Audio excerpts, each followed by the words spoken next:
Hey folks, it's your buddy Mike Messier, One Pro Wrestling and Sports Fan YouTube channel. I've had a subscriber requested rant on Vince McMahon officially selling all his shares of WWE, and for the first time since 1982, we could say that Vince McMahon Jr., Vincent Kennedy McMahon, actually of WWE. I mean, we could have said that for a few months or even a few years with all the comings and goings of Vince McMahon, Stephanie McMahon, playing footsie with the Vince McMahon, Janelle Grant accusations and pending litigations apparently. So what are my thoughts? How does this affect WWE? How does this affect Vince McMahon? And how does it affect, most importantly, you, the pro wrestling fan, perhaps the WWE fan, perhaps the fan that watches all of wrestling or checks in from time to time?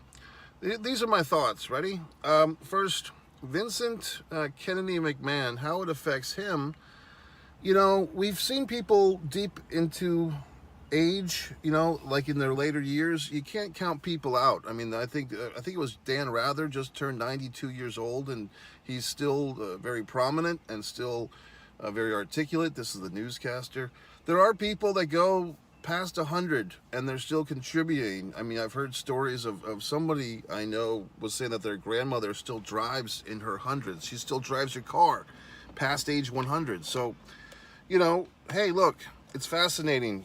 So Vince is 80. So if you're talking about someone who's driving their car at 100, who knows what Vince can do in the next 20 years. And if anyone has the inside secrets, if there's some type of genetic pill or a sacrificial lamb or some type of voodoo to stay alive forever, it's probably Vincent K. McMahon. So does he have a third act in him? Does he have another surprise in store for us? There's rumors going around that Vince might start another wrestling promotion. I think any of that is possible. I mean, it would be a total FU from Vince to the world, so to speak, the World Wrestling Entertainment. If he were to start up a promotion, even just to take some shine away, Vince might be upset. I'm not sure if he has any stake in the United Football League. I know that The Rock bought the XFL, which is now merged with the USFL to form the UFL. I don't know if, I'm assuming Vince has no ownership in that either at this point, but who knows? I mean, you got to do something with your money.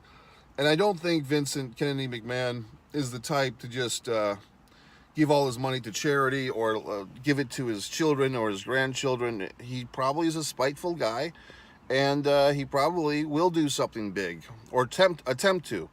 And but of course, he's got to get through this litigation stuff. And you know, the common sense thing, folks, is people, whether you think Vince is guilty or not, or how much he should pay this woman, they did have an agreement. Janelle Grant was supposed to get $3 million. And Vince apparently paid the first $1 million, defaulted on the second $1 million, meaning he didn't pay it. So the NDA, I mean, some people are pointing out, well, she broke the NDA. Actually, she didn't. Vince broke the NDA because he didn't pay her the second installment of $1 million. And this goes to my theory that Vince wanted to be caught.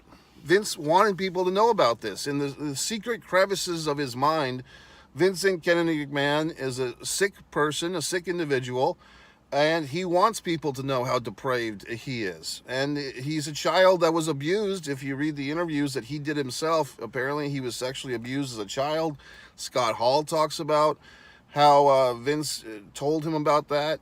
So just Vince never got the proper therapy, the proper help to deal with these horrible things that he went through, which I do feel for him. But he basically continued this cycle and took it out on other people, including us, the programmers. I mean, the people that watch the programs, the consumer. If you look at the things like the Kiss My Ass Club, Trish Stratus on her knees, barking like a dog, stripping to her panties, all of Vince's activities, having his head stuck up Big Show's ass, all of these things were sexual in nature that had never been seen in wrestling, pro wrestling, okay, before then. So Vince took his issues and made it part of our lives, okay? So let's put that on the fucking table. So Vince, I'm not sure. I mean, I keep thinking that maybe Vince will get the Jimmy Snuka deal where, you know, Snuka, talk about wanting to get caught. Snuka putting in his own biography that Vince McMahon left a briefcase full of money for the police officers looking into that possible murder way back when. And Snuka had to go to court, and the judge said that Snuka was not fit for trial medically. And then Snuka died not too long after that. So I kept thinking, well, maybe Vince will experience that type of deal, but he didn't, or he hasn't yet. So we'll see. Remember 3 or 4 or 5 years ago when Vince would come on TV, people were really worried about him. Like Vince looked kind of shaky and wobbly. And then it seems like in this, and when they sold out to TKO and the merger and Endeavor and UFC, it looked like Vince had that little Hitler. How does this affect you, the wrestling consumer, the WWE consumer, and Triple H and Stephanie and all this stuff?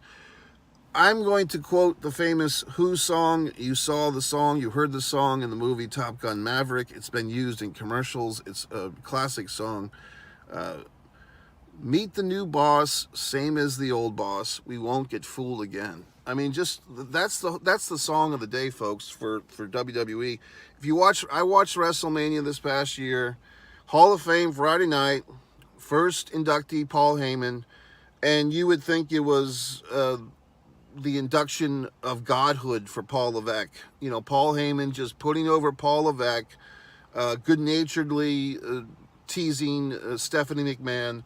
But really, the shine was on Paul Levesque from the opening of that weekend, the WrestleMania weekend. Paul Heyman set the tone. We watched WrestleMania Night 1. Michael Cole is putting over Paul Levesque. Paul Levesque, you know, the weather and Paul Levesque. Those were the things on Michael Cole's mind that night. And also The Rock was, of course, a big part of it. The Rock on the Hall of Fame, getting his own little belt, you know, the People's Champion belt, which supposedly he had before from Muhammad Ali's widow type of thing.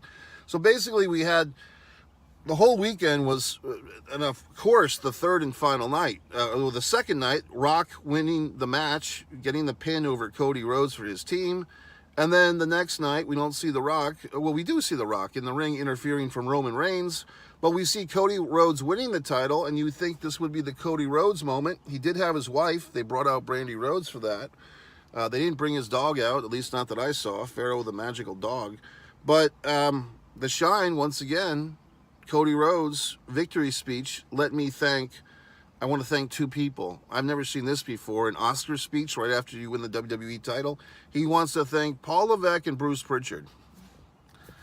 Okay, so my point is, why did we see Shawn Michaels grab the microphone after going an hour and 2 minutes with Bret Hart at WrestleMania 12 and thank, Vince McMahon and Gorilla Monsoon or whoever the fuck? Did we see Roman Reigns after one of his title victories over the unification of Brock Lesnar? Did he grab the microphone and want to thank anybody? No. So for all the shit we say about Vince McMahon did have apparently a rule that he tried to enforce, which was, don't thank me at the Hall of Fame.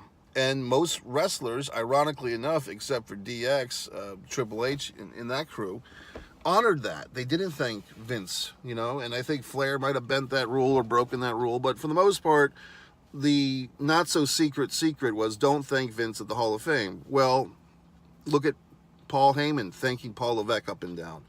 Then we get this show, and Cody Rhodes, like I said, wins the title, and suddenly he's thanking Bruce Pritchard, a behind-the-scenes guy, who ironically enough was, according to Ronda Rousey, the appendage or the avatar for Vince McMahon. And Bruce Pritchard, since 1987, has been Vince's go-to guy with a couple of breaks in there when he was fired for several years at a time. But Bruce Pritchard and Paul Levesque getting thanked to close WrestleMania, do you think that was spontaneous? Do you think that was spur of the moment? Do you think Cody Rhodes went into business for himself and said, I really have to thank Paul Levesque and Bruce Pritchard right now? That's in the core of my being. That's going to get this moment over. That I ended this, 3.5, 4-year title reign of Roman Reigns. I have to thank Triple H and Bruce Pritchard. Was that on the top of his mind? That was just spontaneous. Come on, wake up. So this is all contrived. This is all mapped out. All the things that you think are spontaneous and off the cuff are not. Okay, they're predetermined, pre-planned, and that's fine as long as you have the intelligence, like I do, to recognize that. Don't feel as if they're Cody Rhodes he just had to thank Paul Levesque and he just had to thank Bruce Pritchard. No, this whole WrestleMania weekend was a shine show for Triple H and The Rock.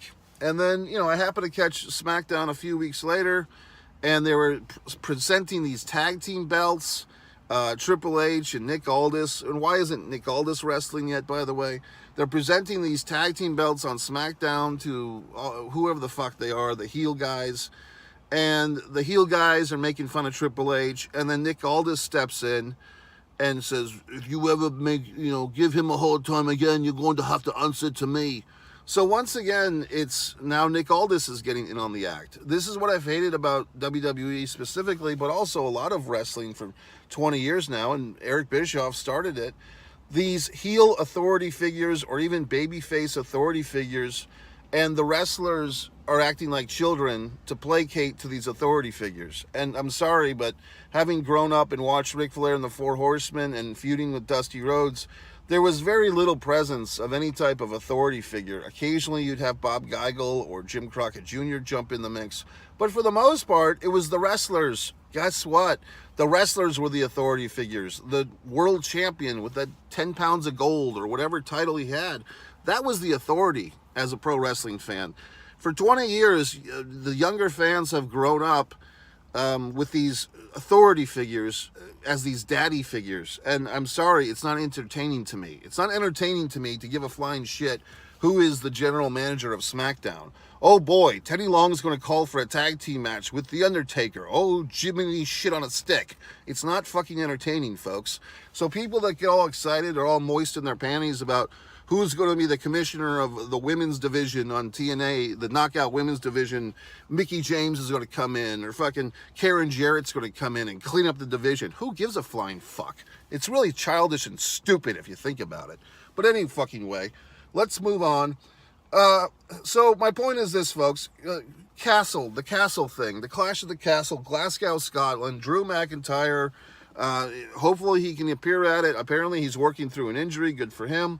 But my point to bring that up is the thing I saw yesterday, the meme, as it were, is that the tickets are selling, quote, like crap for the WWE's big show in Glasgow. Everyone wanted a big show. Well, you got a big show, but people don't want to pay the price, nor should they want to pay the price. And the price literally, as the fucking kids say, is $634 American for the nosebleeders, for the high sky in the high seats. The shit seats are American, $634. Well, in this worldwide economy and people having to struggle to pay for their food and so forth, I don't blame the people in Glasgow. If you're an intelligent person, why would you spend all that money to go see a fucking show that you can sit there and watch at home for $10 American for the whole month on Peacock? And I'm assuming that these fine folks in Glasgow have Peacock, or they have some type of streaming service, the WWE Network, whatever they use over there to watch WWE. Why would you watch it? I mean, yes, I want to be a part of something. Okay, horse shit, whatever the fuck. But, I mean, is it really worth that much money? I mean, the WWE just swinging their dicks around and expecting you to suck. Well, go ahead and suck, but apparently nobody's sucking. So apparently these Glasgow fans have the intelligence, or they don't have the money to waste on this horse shit, okay? So if you think that, oh, everything's changed, well, price gouging, I mean, was there ever a situation? I mean, for years, the WrestleMania tickets have cost a lot of money. But did anyone ever complain about it, like they're complaining about this Glasgow thing? Did any fans, especially international fans, revolt and refuse to pay the price? I don't think so. So the legend of this, folks, the story remains: who meet the new boss, same as the old boss. You will get fooled again in this case, because the marks will still watch. This WWE draft is so boring. I refuse to watch it. I catch moments on YouTube, but I'm not going to wrap my schedule around it. So fans, it's up to you to wise up. MikeMessier.com. Go to my website. Stand me on social. Buy all my books. MikeMessier.com. One Pro Wrestling